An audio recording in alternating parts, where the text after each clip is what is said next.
पिछली वीडियो में हमने संधि की परिभाषा, संधि की उत्पत्ति और संधि के भेदों के बारे में जानकारी प्राप्त करी थी। संधि के 3 भेद बताए थे, स्वर संधि, व्यंजन संधि और विसर्ग संधि। आज हम स्वर संधि के बारे में जानकारी प्राप्त करेंगे। स्वर संधि की परिभाषा: स्वर वर्णेन से स्वर वर्णस्य मेलनम स्वर संधि कथ्यते। अर्थात स्वर वर्ण का स्वर वर्ण के साथ जब मेल होता है तो वहाँ स्वर संधि होती है। स्वर संस्कृत में 13 होते हैं: ए, आ, ई, उ, ऋ, री, ए, ऐ, ओ, औ। जब इनमें से कोई भी वर्ण एक दूसरे के नज़दीक आता है तो वहाँ स्वर संधि आएगी। स्वर संधि के भेदों के बारे में हमने पहले बताया था कि स्वर संधि के निम्न भेद है: दीर्घ संधि है, गुण संधि है, यण संधि है, वृद्धि संधि है, अयादि संधि है, पूर्व रूप, पर रूप, प्रकृति भाव। तो आज हम स्वर संधि के भेदों के बारे में जानकारी प्राप्त करेंगे।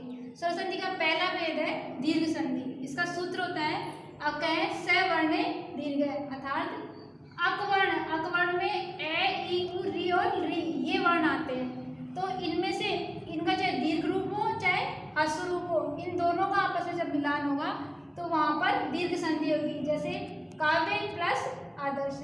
काव्य में य में ए और प्लस आ, ए और आ दोनों मिलकर के दीर्घ रूप बनता है, आ रूप बनता है और रूप बनेगा काव्य आदर्श। विद्या प्लस अर्थी बराबर विद्यार्थी। कवि प्लस इंद्र। कवि में ई प्लस ई दोनों मिलके बड़ी ई बनेंगे और उसका रूप बन जाएगा कविंद्र। सु प्लस उक्ति, छोटा ऊ और बड़ा ऊ दोनों मिलके बड़ा ऊ बन जाएंगे सुक्ति। गुण संधि दूसरी है गुण संधि। इसका सूत्र है आदि गुण है, अर्थात ए और आ के बाद में ई, उ, री इनमें से कोई भी वर्ण आता है तो ई का ए रूप बन जाएगा, उ का ओ रूप बनेगा, री का अर रूप बनेगा और री का अल रूप बनेगा। जैसे राम प्लस इंद्र। राम में यहाँ ए प्लस ई, तो ए और ई दोनों मिलकर के क्या रूप बनते हैं? ई के ए रूप बन जाता है, तो इसका हो जाएगा रामेंद्र। जन्म प्लस उत्सव है, जन्मोत्सव है। महा प्लस ऋषि, आ और री दोनों मिलके बन जाएंगे अर रूप और बन जाएगा महर्षि। तव प्लस विकार है, तवलकार है। अगला है वृद्धि संधि। वृद्धि संधि का सूत्र है वृद्धि रेची। ए आ प्लस ए ऐ, तो इसका क्या रूप बन जाएगा? आई रूप। ए और आ के बाद में ए ऐ आएगा तो उसका आई रूप बन जाएगा, अर्थात वृद्धि हो जाएगी उसकी। ए आ के बाद में ओ औ आएगा तो उसका औ रूप बन जाएगा। जैसे सदा प्लस ए, तो आ प्लस ए दोनों मिलकर के आई रूप बन जाएगा और रूप बन जाएगा सदैव। महा प्लस औषधि, महौषधि।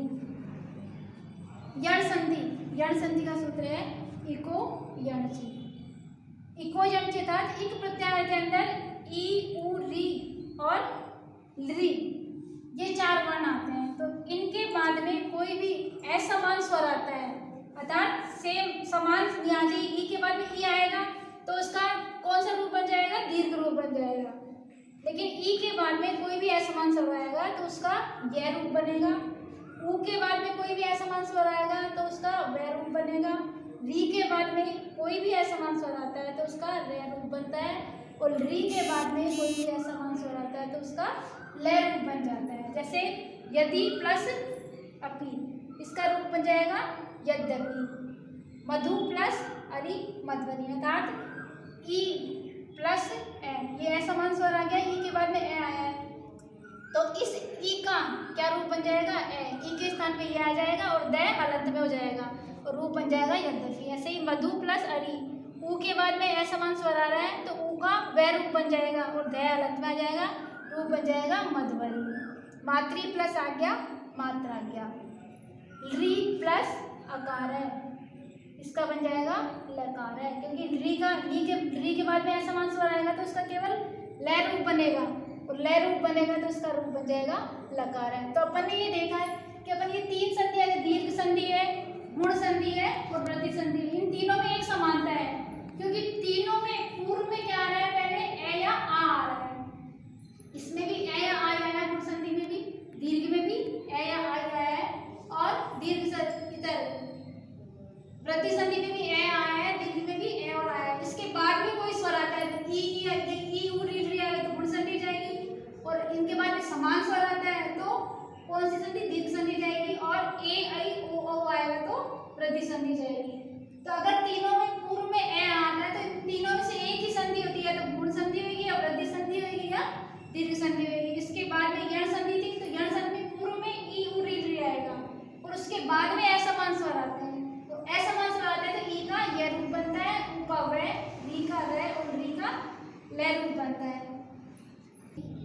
अयादी संधि, अयादी संधि का सूत्र है एचो यवा यावा, अर्थात एच प्रत्यार्थ ए ओ आई और औ, इनके बाद में कोई भी स्वर आता है तो ए का आय रूप बनता है, ओ का औ रूप बनता है, आई का आय बनता है और औ का आ रूप बन जाता है। जैसे ने प्लस अनम, तो ने ए का क्या रूप बनेगा, तो यहाँ आया जाएगा, और इससे जब ये जुड़ेगा तो नयनम रूप बन जाएगा। जैसे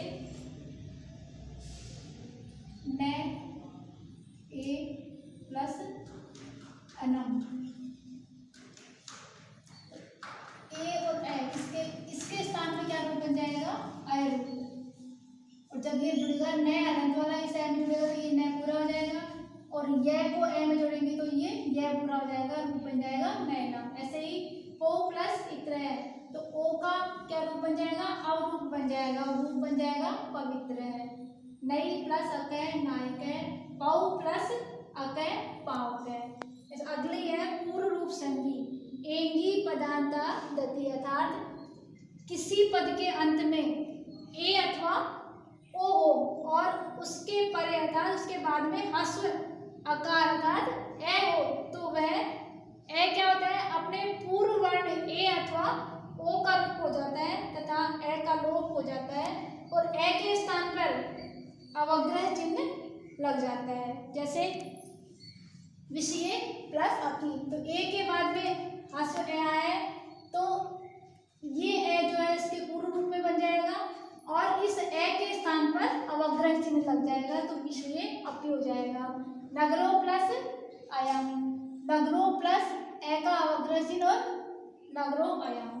पररूप संधि, एंगी पर रूपम, अकारांत उपसर्ग के बाद में ए ओ स्वर होने पर, अर्थात उपसर्ग आना चाहिए, इसके उपसर्ग के बाद में कोई भी स्वर आता है ए ओ, अर्थात उपसर्ग में आए हुए ए का लोप हो जाता है।